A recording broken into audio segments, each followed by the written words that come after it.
Un garçon invisible sauve une millionnaire brisée.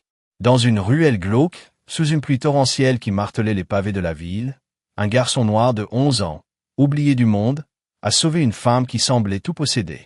Ce qu'elle lui a murmuré, à peine consciente, a fait couler une larme sur sa joue scarifiée. Cette rencontre n'a pas seulement sauvé une vie, elle a transformé 2 âmes à jamais. Jennifer Langston, 38 ans, était une figure intouchable. PDG d'une entreprise technologique basée à San Francisco, millionnaire autodidacte, elle avait gravi les échelons à la force de son ambition. Son visage ornait les couvertures de Forbes et TechCrunch, son nom figurait dans le classement des femmes de moins de 40 ans à suivre. Mais derrière les flashs des caméras, sa vie était un désert émotionnel.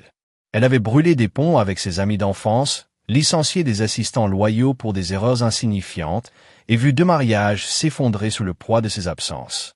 Son fils unique, Austin, aujourd'hui âgé de 20 ans, avait grandi dans un manoir de Pacific Heights, entouré de luxe, une chambre digne d'un prince, des tuteurs privés, une Porsche rutilante offerte pour ses 18 ans. Mais l'argent ne remplace pas une mère.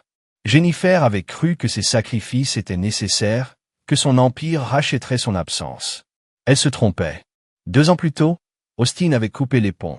Il avait laissé un message vocal, sa voix tremblante de colère et de douleur. « Je ne veux pas de ton argent.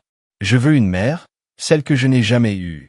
Ne fais pas semblant de m'aimer. » Puis il avait disparu. Changement de numéro, déménagement à l'étranger, aucune trace. Jennifer avait enfoui sa douleur sous des couches de travail acharné, de réunions interminables et de sourires forcés pour la presse. Mais chaque nuit, dans son pantouse surplombant la baie, le silence d'Austin la hantait. Elle n'en parlait jamais, pas même à ses plus proches collaborateurs. Jusqu'à ce soir fatidique où tout a basculé. Malik, 11 ans, n'avait rien d'autre qu'une cicatrice en forme de croissant au-dessus de son sourcil gauche, vestige d'une altercation dans un foyer d'accueil à Auckland. Il ne se souvenait plus de la dernière fois qu'il avait dormi dans un vrai lit. Sa mère, qui n'avait connu que par bribes, avait disparu quand il avait 5 ans, emporté par une overdose. Depuis, il avait été ballotté de foyer en foyer, jusqu'à ce qu'il décide, à 10 ans, de fuir. Les rues étaient dures, mais moins cruelles que les regards méprisants des adultes censés le protéger. Il survivait en fouillant les poubelles derrière les restaurants de la 6e rue, là où les boulangeries jettent des croissants encore tièdes et où les traiteurs laissent des restes de sandwichs à peine entamés. Il aimait l'invisibilité. Les gens étaient plus méchants quand ils vous voyaient. Cette nuit-là, le 17 octobre 2024, une pluie froide trempait ses vêtements usés. Malik s'était glissé derrière une benne à ordures près d'un restaurant italien, attiré par l'odeur de pain chaud et la chaleur des conduits d'aération d'une boulangerie voisine. Il serrait contre lui un vieux sweat à capuche trouée, son seul rempart contre le vent. Puis des cris ont déchiré la nuit. Une voix de femme, stridente, suivie de rires graves et menaçants. Malik s'est figé. Il a jeté un œil prudent par-dessus la benne et a vu l'impensable, 2 hommes en veste noire, l'un armé d'un tuyau métallique rouillé, l'autre tenant un sac à main en cuir coûteux. Ils avaient plaqué une femme contre un mur de briques, ses talons aux brisés gisant dans une flaque. Son visage, maculé de sang, trahissait la peur. « Tu cries, t'es fini » a grogné l'un des hommes, un rictus aux lèvres. Jennifer, encore vêtue de son tailleur Armani froissé, tremblait. Elle avait pris un raccourci imprudent après une réunion tardive, son chauffeur ayant été bloqué par un embouteillage. Elle n'avait jamais eu peur de la ville, mais ce soir-là, elle était seule, vulnérable. Ses mains levées tentaient de repousser les coups, mais le tuyau métallique s'abattait sans pitié. Elle a trébuché, son sac arraché, son corps heurtant le sol humide. Malik voulait se cacher. Chaque instinct lui hurlait de disparaître, comme il l'avait toujours fait. Mais alors, les yeux de Jennifer, gonflés et désespérés, ont croisé les siens à travers l'obscurité. Une seconde, une éternité. Dans ce regard, Malik a senti quelque chose qu'il n'avait pas ressenti depuis des années. Quelqu'un le voyait. Quelqu'un avait besoin de lui. Les agresseurs ont fini par partir, riant, le tuyau métallique balancé comme un trophée. Malik a attendu, le cœur battant, jusqu'à ce que leurs silhouettes s'évanouissent dans la ruelle. Puis il a couru. Il s'est agenouillé près de Jennifer, dont le souffle rauque soulevait à peine sa poitrine. Du sang coulait de sa tempe, mêlé à la pluie. Elle a murmuré quelque chose, inaudible. « Je vais appeler quelqu'un » a dit Malik, sa voix tremblante. Il a sorti un téléphone jetable fissuré de sa poche, un appareil qu'il gardait pour les urgences, acheté avec des pièces ramassées dans la rue. Ses doigts glissants ont composé le 911. Elle saigne beaucoup, a-t-il dit à l'opératrice, paniquée. Elle est très blessée. Venez vite, s'il vous plaît. Soudain, la main de Jennifer, froide et tremblante, a saisi son poignet. Il a baissé les yeux. Des larmes coulaient sur son visage tuméfié, se mêlant au sang et à la pluie. « Tu es la première personne, » a-t-elle murmuré, sa voix brisée par la douleur, qui n'est pas partie. Malik a cligné des yeux, la gorge serrée. « Si je mourais ici, » a-t-elle continué, crachant du sang, « sache que tu as sauvé bien plus que ma vie. Tu as sauvé ma foi en l'humanité. » Elle a grimacé, sa poitrine se soulevant avec peine. Puis, dans un souffle presque inaudible, « J'aimerais que mon propre fils ait ton cœur. » Ces mots ont transpercé Malik. Une larme a glissé sur sa joue, traçant un sillon dans la crasse. Toute sa vie, il avait été un fantôme, un enfant que personne ne remarquait. Et maintenant, cette femme, brisée et mourante, lui disait qu'il était plus qu'un inconnu, qu'il était quelqu'un qu'elle aurait voulu appeler son fils. Malik est resté à ses côtés, tenant sa main, jusqu'à ce que les gyrophares de l'ambulance illuminent la ruelle. Les sirènes hurlaient, les secouristes se précipitaient. Il s'est éclipsé dans l'ombre, comme il l'avait toujours fait. Pas de nom, pas de remerciement.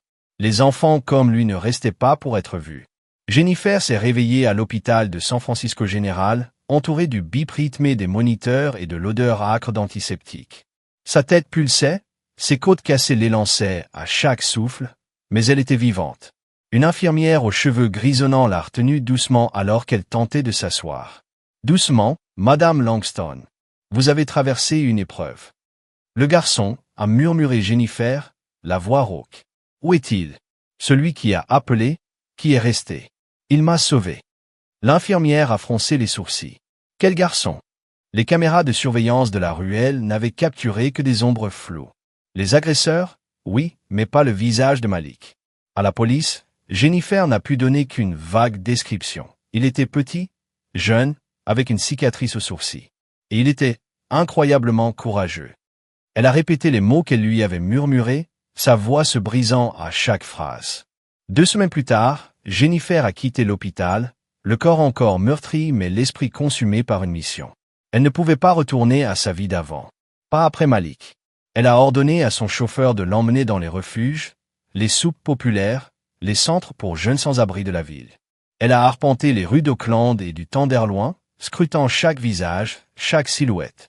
Elle interrogeait les travailleurs sociaux, montrait des croquis approximatifs basés sur sa mémoire. Pendant des jours, rien. Puis, un soir, alors que le soleil se couchait sur la baie, elle l'a vu.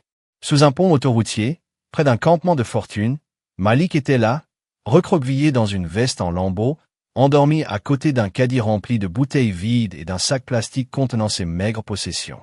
Malik, a-t-elle appelé doucement, descendant de sa berline noire. Il a sursauté, les yeux écarquillés de peur.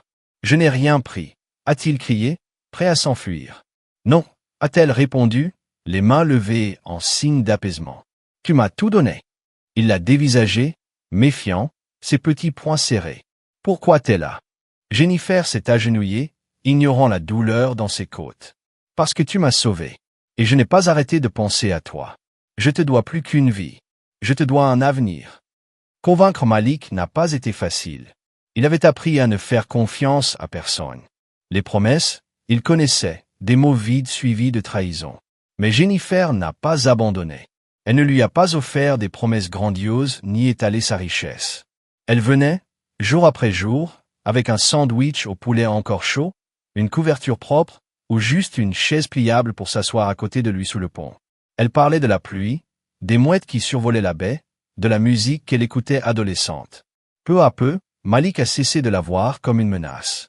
Il a commencé à lui parler, d'abord de petites choses, un chien errant qu'il aimait nourrir, une chanson entendue dans un magasin. Puis, un jour, il lui a raconté sa mère, son rire, et la douleur de l'avoir perdue. Des mois plus tard, Malik a accepté d'emménager dans un foyer sécurisé que Jennifer avait financé à Oakland. Elle a engagé des tuteurs, organisé une thérapie, et veillé à ce qu'il ait un lit chaud, des vêtements neufs, et des livres. Elle ne l'a jamais pressé, le laissant avancer à son rythme. Un soir, dans un petit restaurant où il partageait une pizza, Malik a levé les yeux de son assiette. « Pourquoi tu fais tout ça pour moi? Vraiment? » Jennifer a posé sa fourchette, les larmes aux yeux. « Parce que dans mon pire moment, quand j'ai cru que tout était fini, tu es resté. Tu m'as vu, Malik. Et maintenant, je veux m'assurer que le monde te voit. » Il a hoché la tête, lentement, puis a murmuré. « Je peux t'appeler Madame Jen ?» Elle a ri, un rire léger, le premier depuis des années. « Seulement si je peux t'appeler mon fils. » Malik a souri, un sourire timide mais éclatant, et ce moment a scellé un lien plus fort que le sang. Pendant ce temps, Jennifer s'est lancée dans une quête de justice. Elle a engagé une équipe de détectives privés et collaboré avec le département de police de San Francisco. Grâce à son influence, elle a obtenu l'accès à des enregistrements de vidéosurveillance supplémentaires et à des analyses ADN sur le tuyau métallique retrouvé dans la ruelle. Après 6 mois d'enquête, les agresseurs ont été localisés. L'un, un récidiviste nommé Marcus Tate, avait tenté de fuir au Mexique. L'autre, Léon Carter, a été arrêté pour vol à main armée dans une autre affaire, le tuyau métallique encore en sa possession, marqué de traces de sang correspondant à l'ADN de Jennifer. Lors du procès, Jennifer a témoigné, le regard fixe, la voix ferme.